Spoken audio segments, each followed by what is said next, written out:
10 plants that voles will avoid.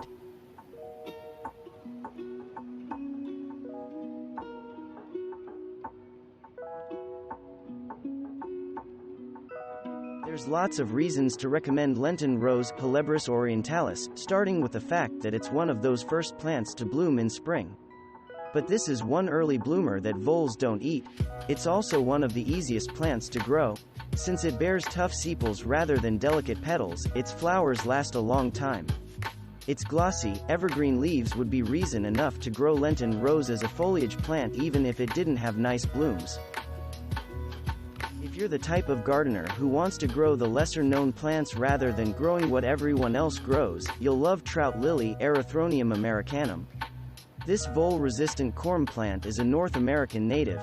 Under the right conditions, it will naturalize, allowing you to appreciate its graceful yellow flower year after year. Voles eat many of our spring bulbs and corms. These nutrient-rich, underground tubers are just too tasty for them to pass up. Crocus, Chionodoxa, tulips tulipa, and some kinds of hyacinths, Hyacinthus orientalis, are among the plants that voles commonly damage. Snowdrops, Galanthus nivalis, are one type that voles don't eat, happily. The life cycle of grape hyacinths, Muscari botryoides, differs from that of other spring bulbs. Grape hyacinths send up foliage in fall. This foliage can get rather ratty looking, but resist the temptation to cut back the unsightly leaves. Through photosynthesis, they are sending energy down into their bulbs, where it will be stored through winter. Flowers and new leaves pop up in spring, before the plants go dormant in summer. Few flowers are better suited to woodland gardens than our daffodils, narcissus. As poisonous plants, voles are repelled by them, as are all other pests. They want full sun, but the full sun requirement isn't as difficult to meet as it is for many plants, since daffodils bloom in spring. They can be grown under deciduous trees since they'll get enough sun before the trees leaf out to acquire the nutrients they need for the growing season. Often found growing on the forest floor in its native North America, Jack-in-the-Pulpit Erycema triphyllum is another corm plant that voles avoid. Jack-in-the-Pulpit is a good foliage plant for spring and summer, but it also bears brightly colored berries in fall. It is perfect for Americans seeking native perennials for shade gardens.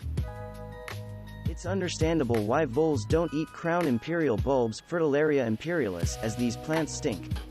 But gardeners love them for the height they grow up to 4 feet and impressive blooms they bring to the spring garden.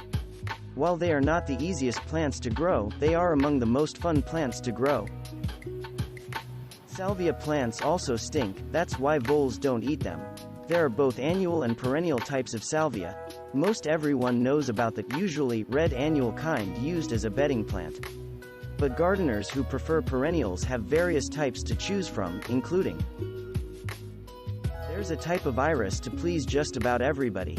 Lovers of fragrance gardens appreciate that some types are among the most fragrant plants. If you have a wet spot in the landscape, you'll want the kind known as blue flag iris versicolor, which is a wetland plant. Castor bean plant Ricinus communis gives us the toxin, ricin. This fact is problematic if you have children playing in the yard, but it's great news if you're having trouble with voles eating your flowers. Even northerners can grow this tropical plant, worry-free, in containers in summer and enjoy its color and stately form. Some vole repellents like Repellix actually use castor oil to drive these pests away. Thanks for watching. Subscribe for more interesting videos. And please hit the like button for the YouTube algorithm.